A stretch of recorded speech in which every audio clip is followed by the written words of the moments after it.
This week on Motivation and Confidence, we have special guest Michael Botts, and he tells us about the Michael Botts experience, goal achievement, why you can't quit, motivation, business success, and how to stick to it. And besides that, he's a really cool guy. Stay tuned. All right, everybody worldwide, you're now tuned into Motivation and Confidence, where we help you do your daily best. And I'm your host, Tom Danger. For the listeners that may not have an idea who Michael Botts is and what the Michael Botts experience is, why don't you walk us down your journey to where you are today? Sure. I was in the Marine Corps from 1985 to 89. And before that, I played some college football. After that, I played some college football. While I was in the Marine Corps, I served as a presidential guard for the very end of President Reagan and President Bush, and that was pretty exciting and dynamic. When I got out of the Marine Corps, I did a few jobs and moved up in management stuff, but I didn't feel like I was expressing my full self, fully self-expressed, as one of my friends say. Right. And so I started my own business, and we started that in March 22 years ago, and it's a Service Master franchise. Okay. And we just Can I stop you for 1 second? Can I stop you for 1 second? Absolutely. Because I talk about this on the podcast. I had a couple of episodes back, and it basically, the subject was, when do you know it's time to quit your job? So you said it so nonchalantly, and I'm pretty sure that you had a pretty decent job that was paying you a decent salary. But at what point do you know that it's time, and when did you realize that it was time to take that leap of faith? It's going to depend on the kind of business you have. But if you're starting like a networking business or something like that, I recommend, which I've done Amway for several years. Okay. I recommend you do that on the side until you can replace your income. Okay. Because without money, the pressure is already enough. Don't add to it by having a zero on your account. Okay. So I recommend you do a side hustle until you can. And if you're passionate, if you're like, man, I need to, if you're for real, if that's true out of your heart, you will work that side hustle the other 8 hours that you have, and it won't take long for you to get where you replace your income. But I really encourage everyone, that seems exciting to do it. It seems like, man, wow, you started your own business and it's so glamorous and exciting. No, it is the hardest thing, one of the hardest things you'll ever do. And if you can have some money coming in while that's going on, that is the dream of how to start a business. And so when do you quit your job? When you can replace your income with your business. Okay. So continue on. You left your job, you started your company. Yeah, I worked for the guy that owned the Service Master. I worked for him for about a year, and then he's like, "Look, you want to buy this?" And I'm like, "Sure, I'd love to buy it, but I don't have any money." And so he was able to finance it for me. We're able to pay that off in like 4 years because we just really exploded. He had been ignoring the business, so we were able to just tear it up. But throughout my 22 years as a business owner, I was always promoting people, trying to get people to start their own business. I had this burning desire in me to serve other humans and to coach them. I would be in a client's house and I would end up coaching them on their, as a parent, or coaching them in their job, or coaching them as a spouse. And so this thing is rising up and growing inside of me. So when I did get rid of the Service Master franchise, I had already been doing some stuff with the Michael Botts experience. Full on, I was able to jump into it with both feet and really take it on. And now with the Michael Botts experience, I coach CEOs.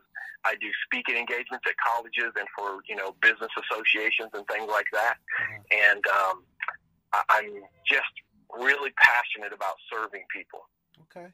Now, I'm pretty sure when you look online and you talk about passion for serving people, does it not seem right now that the whole motivational theme and inspiration seems like sort of like the hot new trend that everyone's sort of jumping on the bandwagon?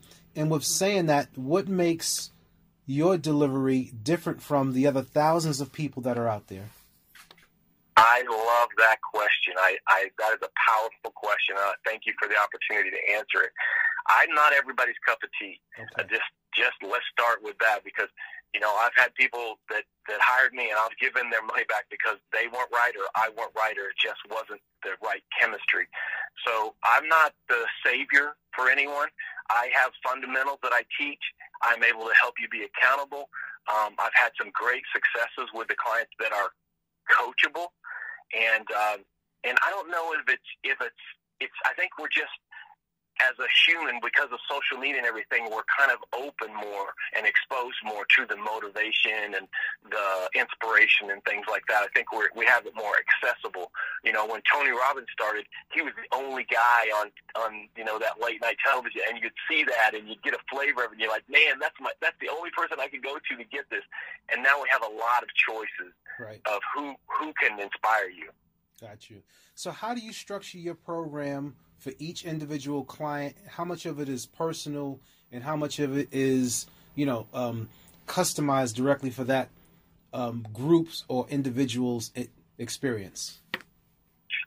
For me, I have a fundamentals. I have the fundamentals, and then I tailored. That's kind of like the skeleton. And then as I know the client and get to know them, I'm able to put the meat on the skeleton. But my fundamentals is that you were born genius. You were born and I am enough, and I can prove that to you. And then life has sucked you out into the ocean of am I enough? And out there in the ocean of am I enough, doubt, fear, and worry drowned you. And so now your lungs are full of doubt, fear, and worry. And you're making, I hate to say you because I'm right in it too, we are making decisions out of doubt, fear, and worry. And what I do is I help you discover the I am enough inside of you that you were born with. And then you start making decisions in that I am enough, the true you. Okay. And how did all this come to you? Like, when did you have that aha moment, you know what I mean, that these fundamentals that you've put together can be used to help other people, as opposed to it sounding like a good sales pitch? Yeah, for me, I was in a really dark place, man. I was discouraged, depressed. I had really spun out of control. And I think the reason, and I talk about this in the book, is feeling bad. I was feeling bad for feeling bad. Okay. So I had two levels to even get back to normal. And so I'm spinning out of control because I'm feeling bad, because how dare I feel bad because I had a fail. Right. And so that in that dark place, and I'm telling you, that was like a year. I mean, it was a tragedy, and I missed payroll. I let customers down. I let clients down. I let employees down. I let my family down. It was a really dark place. But when I think I finally hit bottom, when they turn the water off at my house, and I'm a business owner, man. How is this happening to me? Right. I'm looking in the mirror, and I'm like, you're letting fail beat you. And then I analyze that question, and I start to realize fail is not my enemy. And so out of that, sitting there looking in the mirror, tears rolling down my face, screaming, just frustrated, it kind of dawned on me at that moment, and then I started to evolve it, that fail is not my enemy. And as long as I thought fail was my enemy, I was losing every time I lost that fight. You see the bumper sticker says, failure's not an option. Well, if you talk to anybody that's ever succeeded at anything, they've had a lot of failures. So right. Failure is definitely an option, and it's part of the whole formula of success. But at what point didn't you see signs of a downward spiral, and did you feel as if you at one point was going to, grab hold of the steering wheel and get everything back in order, or did it just totally just slam into a particular place that you couldn't really bounce back from at that moment, and that's when you hit rock bottom? Yeah, I think I was at a helpless point, and I was falling into hopelessness, and I just had to look in the mirror and go, this, you got something here. You actually, I can't fail. I've got 4 kids counting on me.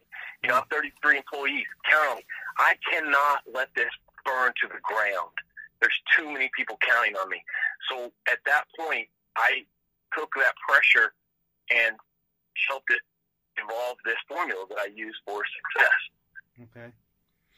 And what did your wife and your kids think about, watching you go through this process, or did you hide it?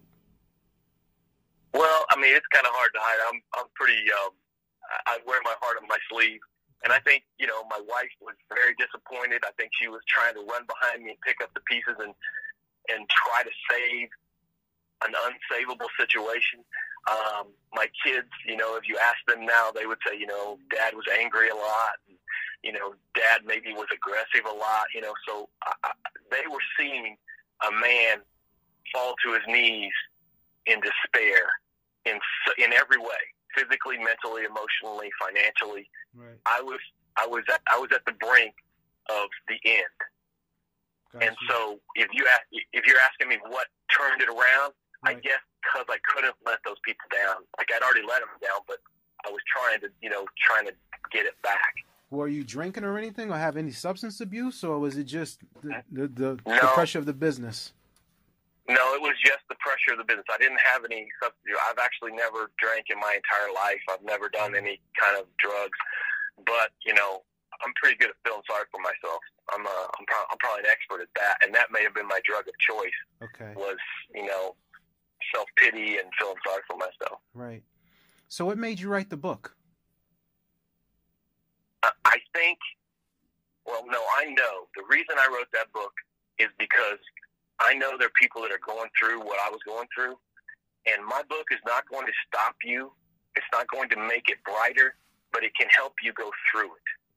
There are tools and strategies in that book, because a lot of us camp out in that sorrow, in that hopelessness, and we don't pitch a tent and then keep moving. We build a house, we make a foundation, and we stay there.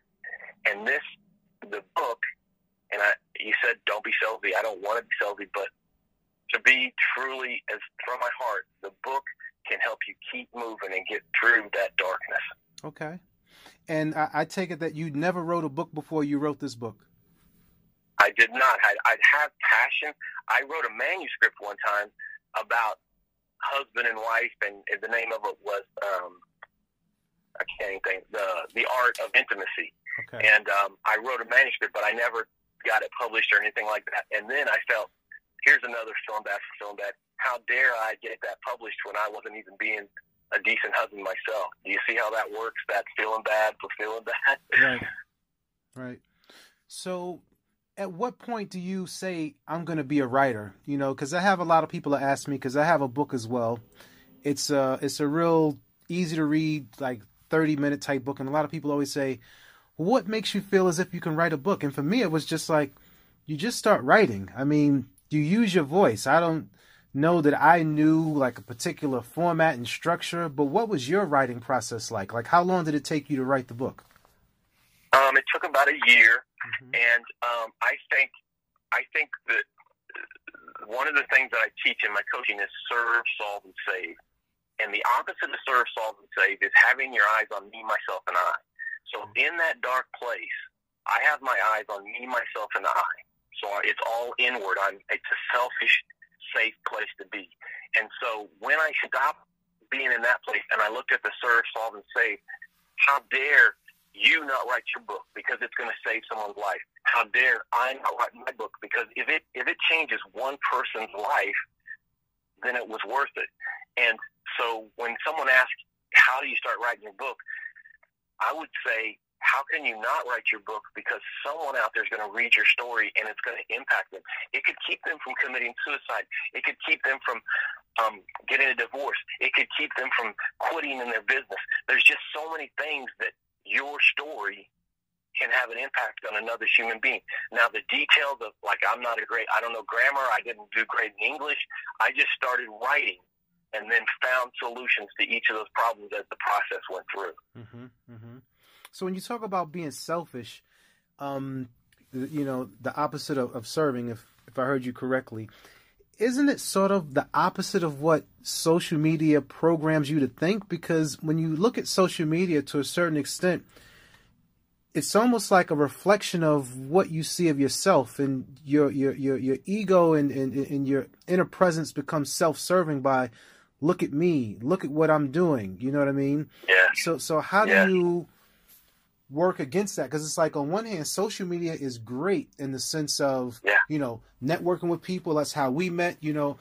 Information and stuff is out there. But I have a 12-year-old daughter who designs manga online, and I hope I'm not mistaken, you know, this particular artwork. And she's a fantastic artist. She's going to art camp, but she has become so infatuated with the positive comments that are on YouTube when people see her videos and things like that. Like, it's almost like a rush for her. And I'm afraid that, you know, in time, once you start getting the trolls and stuff that come along and say, look, you're not really that great of an artist, how that's going to affect her, because you're so just used to hearing all of the great things. How do you balance that so that, again, because there's a certain part of her ego that's being fed, I'm great, this is the best, so forth and so on. So as adults, how do we work, you know, especially dealing with children? What would be your advice to help kids understand that, you know, social media is a good thing, but here's a better approach to deal with it? Absolutely. I think the best way to look at social media is it's a highlight reel. It's everyone's highlights. So the thing that I taught my kids, I tried to teach them anyways, you'd have to ask them if they got it or not, was that this social media thing is a highlight reel. So when you see it, realize that the backstory, we're not seeing all the rest of the story. We're just seeing the highlights. So then what happens is we compare our reality to someone else's highlights, and then we judge how our life is going. You know, that's probably part of what was happening to me in that dark place. You know, I'd see another business owner succeeding, and I hear another person get a great sale or have a great year, and then I would condemn myself, not knowing that person had 12 bad years or something like that. Right. So that's the first thing. The first thing is to acknowledge that it's a highlight reel. And then I think the second thing with kids is to prep them, say, look, this is great, and, you know, I want you to be on here. It is a tool, but it is just a tool, and that at some point someone's going to come along and try to sweep your legs out from under you. Right. And if you can prep them, like all of my kids were pretty elite athletes, but each of them hit a level, whether it was at college or, you know, Division I college, Division II college, Division III college, whatever it was, at the senior level. At some point, you're doing great. You're the dominant species rolling, but at some point, I've told them all this, you're going to run into where it's an even playing field. Right. And then it's going to come down to your hard work. So with your daughter, I would say, man, you're killing it right now. I'm so proud of you. I don't ever want you to stop. You have a true gift here. But I also want you to know that as you go up this escalator, you're going to run into people that want to cut your legs out from under you. And you're also going to run into people that they're talented too. And so you can collaborate with them, which is a more powerful way as opposed to competing with them. Right. So that's a conversation you could continually have with her that I would recommend if I was going to do that. Okay. So what would be your take on marriage and sustaining a healthy relationship?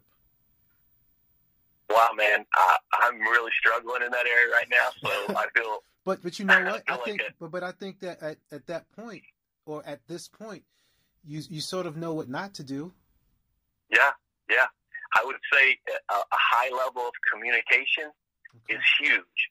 I think, and when I say communication, it's really thorough, because this is what's happening. We go to social media and we go to the highlight reel and we see Julie and Bob and they're on vacation and they're at the beach house and it's so beautiful and happy, and we're like, why are we not at the beach house? It's your fault we're not at the beach house. It's my fault we're not at the beach house. So we go through this whole thing, and then, you know, next year we see Julie and Bob and they're separated and they're getting a divorce. So the illusion of the highlight reel gives this expectation in marriage that we all get sucked into. And then the hard work of marriage, it feels harder than it is because of that highlight reel. Right. You know, it's like, I knew it was going to be hard. I knew it was going to be hard work. But here I am in the middle of this struggle, and I'm like, wow, you know, am I a hypocrite for saying that I'm a success coach when this is going on in my life? Am I, you know, is this real? You know, should I totally stop everything and try to solve this problem first before I go on? And I have to answer no, because I go back to serve, solve, and save. My clients need me, even though I'm struggling, even though it's hard. My clients need me. My clients need me to help them solve their problem. And I think we could go back to the why. How can I write a book?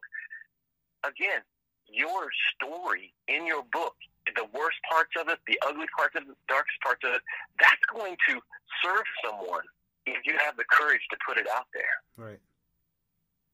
It's a really good point. So I would say communication is, and that sounds kind of cliche, or that's what everybody says, but I would dare to ask anyone that's in a marriage and says that cliche to check their communication level with their significant other.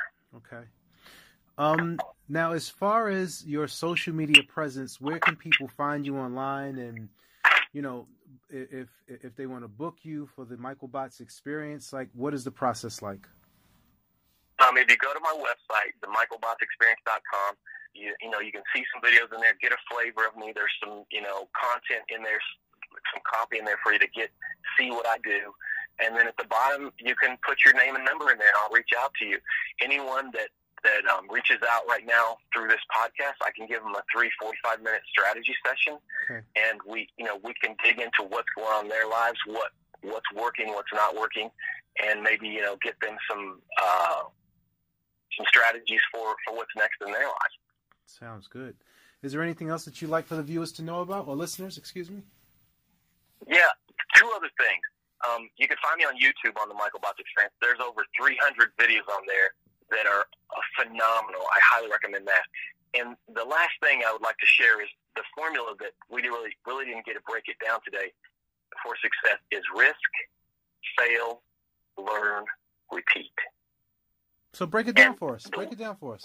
Okay, great. The risk, if you're not failing, I would challenge that you're not risking. So I would say you need to go a little farther. You need to go harder. So embrace the risk. And the only way you're going to be able to risk is if we get you over into I am enough. Because am I enough will play it safe and not take the risk. Now, we got the second part of the formula is fail. When you risk, likely you're going to fail. And a great example of this is each of us learned to walk. And the reason we were able to learn to walk is because we had falling down is allowed, getting up is required on our DNA. We were in I am enough. So we'd fall down. Everybody would make fun of us. Mom and Dad were walking. Big Brother's walking. But we never pushed Mama's milk away. We never stayed awake at night drinking coffee, stressing that we didn't walk because fail wasn't an opponent. It was just a teacher. So we've got risk. We've got fail. And then the platinum of this formula is learn. Each fail, since fail is a teacher, and we're going to set at the feet of fail and learn the lesson, each fail has a lesson. And if you'll take that lesson, then you have the power to repeat. Risk, fail, learn, repeat. If you'll live in those 4 steps and ask yourself, which one of those steps am I on today? And then move to the next one. And then have a learn journal where you write down every learn that when you call that person, if you're trying to sell stuff to a restaurant and you call at noon, and they're all like, don't answer the phone, then your learn is, I don't call at noon, go to the restaurant, to the restaurant. Right. If you're calling a client and they never answer on Monday, don't call that client on Monday. That's a basic, simple, fundamental thing. And if you can get the learn from each fail and then repeat faster, stronger, better, you will get to success. Success will start chasing you down. Okay. That's good. I'm so appreciative of you spending some time with us and sharing your story and your technique with the listeners. I just want to say thank you for your time. I feel respected and honored that you would allow me on your show and with your audience, and it truly means a lot to me, and I don't take it for granted.